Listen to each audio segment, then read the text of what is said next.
It's the Brad and John Show. It is the Brad and John Show. Today's date is the 11th already, John? The 11th of February? 11th of February. Wow. Time flies when you're having fun. 11th of February. This is the B Block. And what do we do in the B Block, John? It's time for Brad's Top 3. It's time for Brad's Top 3. You do that so well, John. Okay, and we start off with... It's number 3.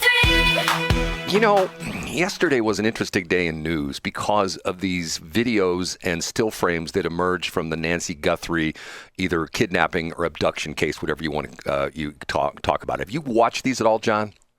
I've seen a couple clips, and in the lead-in to this show on Fox News, I heard they pulled over some Mexican who's like, I don't know, people say it looks like me, but it's not me. Well, here's the interesting thing behind this, okay? When it first came out that she had a Ring doorbell on her front door. But remember they talked about she didn't have the subscription. And I thought to myself, now hold on a minute now. I mean, the way these things work is that even though you don't have the subscription, that data is still probably flowing somewhere. Now, the interesting thing that came out is this is not a Ring doorbell. It's a Nest doorbell camera. And I found this fascinating because the dude who started the Ring doorbell camera company. By the way, do you know the interesting history of this guy? Do you ever hear the history of this guy? No, I haven't. He was on Shark Tank, and Shark Tank has talked about the fact this was the biggest deal they ever had that they let go. Did you know this crazy story? No, I didn't. What happened? Well, he went on Shark Tank to essentially at the time he didn't call it the Ring doorbell, it's something else. And he went on Shark Tank to get an investment from them. And they all poo-pooed it. My mom liked that term, poo-pooed it.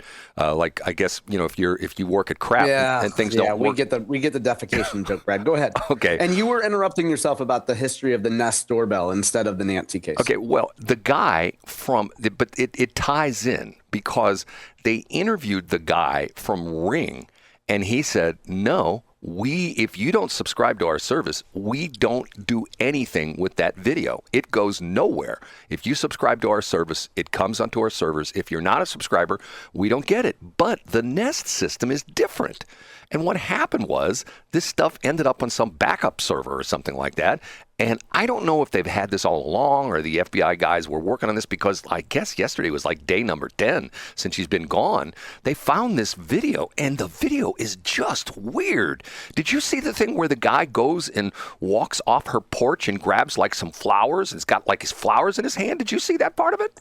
I didn't see the flower part. I did see the part where he turned his back and walked away. I wasn't paying full attention at the time. See, now the interesting thing for me is I've heard other people talk about, I take that back. I haven't heard anybody else talk about this, but the backpack was a very interesting backpack, a very unusual backpack with some areas of reflective tape on it because at night there's no light. So you have the infrared little dealies boppers that shoot infrared light, and that was reflected off of the reflective strips on his backpack. And I'm thinking to myself, okay, that backpack has to be somewhat unusual. And I got a feeling it would be pretty easy to figure out who the manufacturer of that backpack was because it wasn't your typical, backpack that the kids would have. It looked like a very different backpack. But the video is just really chilling. And the other part of it was being a gun guy.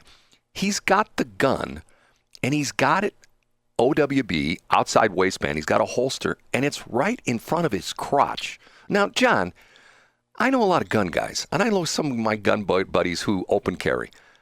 You don't put your gun in front of your crotch because of the fact, first off, when you drive, when you sit down, guess where that gun gets you? John, take it's pointed right at your ding-a-ling. Well, but it's like uncomfortable as hell. And so you're saying that he's probably not experienced with a gun if he's carrying it. I don't know. It was just weird. I mean, most guys, if you're right-handed, you carry it on your right hip, or if you won't like this term, but my son talked about this all the time. Some guys would do what they call Mexican carry. You know what Mexican carry is? You put it inside a burrito? No.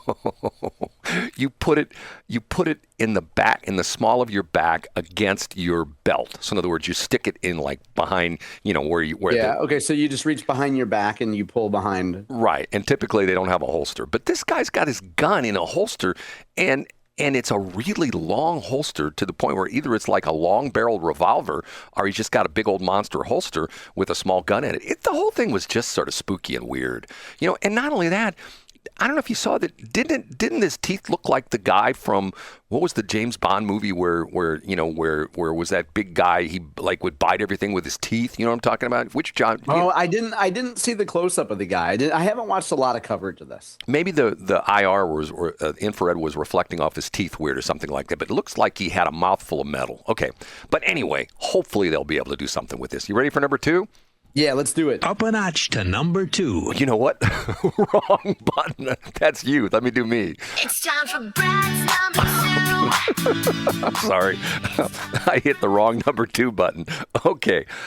I got a reply from Bethany Pope. Remember, she's the PR comms gal at Mercy Hospital System about the data centers. Now, John, before I reveal the contents of this email, which she sent me yesterday, because I followed up with her, I gave her a follow-up email and she never responded. So I said, Bethany, can I ask you this one time before? Can I get an answer on this? And she did respond yesterday. And because you had emailed her, sorry, Brad, but you had emailed her before you revealed at 4:30 p.m. one day. And then you wondered why she didn't reply. But she never responded. So she Right, of course, because you're okay. I mean, I think that tells you all you need to know about the importance of your inquiry. Go ahead. John, if I send you something at 5 o'clock, does that mean, it's past 5 o'clock? I'm not going to respond. No, what you should do, though, is you should send me a YouTube video where the title is about David Schultz, and the video is actually a 1980 video clip from the country of Ireland that has nothing to do with the caption. Go ahead, Brad. I watched the video over commercial break, and the video literally has nothing to do with the caption. And so I think anybody who, I don't know, is into AI slop probably just takes stuff at face value and doesn't actually click through. You know what I'm saying? John, are you saying that there's things on the internet that aren't totally true? Imagine that. Anyway, so you were annoying this sweet woman who's a professional spokeswoman who does important stuff all day. And she's like, oh, God, the old guy emailed me back. I guess I got to answer him.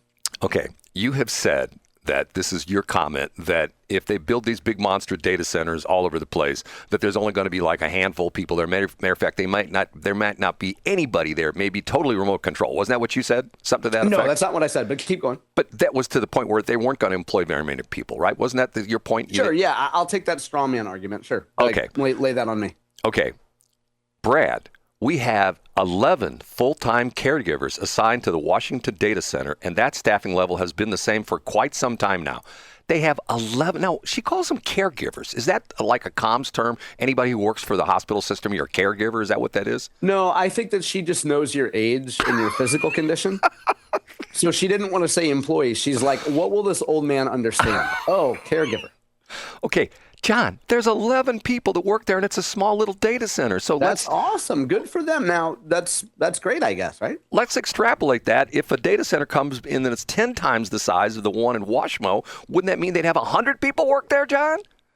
Yeah, I don't think that's how math works, and I don't think that's how extrapolation works. But sure, Brad, if the point you're trying to make is that data centers employ people that sit around all day, then extrapolate that number, multiply it by 10 times, which is completely inaccurate. And that's not how math works. But if you want to suggest that the average data center will employ 100 full-time people, then yeah, absolutely. Oh, hold it. I just saw an article flash. Somebody just sent me an interesting article. Data center to be put in near John Combest home. People complain. So that's why you're saying that, John. You're saying that. Yeah, that's exactly right, Brad. So now the real question is, are you going to leave Miss Pope alone? No. Why would I? I'm not bothered. John, what does she get paid to do? She gets paid to, first of all, not just answer old men's incessant emails, but she probably has a legitimate long-term, year-long communication strategy that involves communicating to the masses, that involves important business objectives, and not chasing down data for an old man who's just curious. Okay.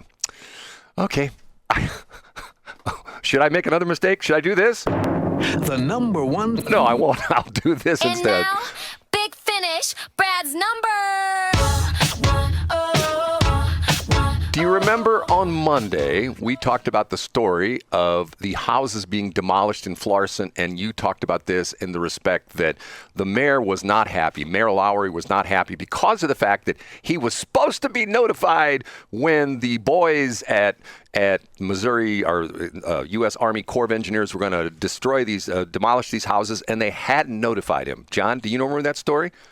I do. What did Mayor Lowery have to say yesterday? Well, the interesting part of it was, Brad, hold on a minute, the ceiling tiles are opening again. Oh, come on, Dr. Winter. Tell us how proud you are of Brad. Dr. Winter, Brad, I'm so happy that you made that call on Monday. What did you hear from Mayor Lowery? Well, his assistant called me back on Monday afternoon and said, Mr. Hildebrand, Mayor Lowery is very busy today, but he will call you back tomorrow, which was Tuesday. And guess who didn't call me back, John? Was it Steve Ellman or was it Bill Eigel or Jason Law? Oh, wait, it's going to be Mayor Lowery. Mayor Lowery didn't call me back. And the interesting... Should he have had Bethany Pope call you and that way only one person would waste their time? The interesting part of the story was, guess what happened yesterday, John? What happened yesterday? They demolished one of the houses. Well, good. That's progress, right? Well, I wanted to buy one of them. Yeah, I love this meme. Brad, and let me interrupt, by the way, and point out that I love when you talk about buying property, I think of there's an old Chris Rock joke where Chris Rock, as part of a stand-up, says, have you ever had somebody owe you a bunch of money? And then you go over to their house and they bought a bunch of stuff that they probably couldn't afford while they owe you a bunch of money? Anyway, I think of that every time you talk about buying something new, Brad. Anyway, you were pretending like you were going to buy either some land by the airport or you were pretending that you wanted to buy a house in Florissant. And of course you can't because it's radioactive. But I do think it's a funny meme.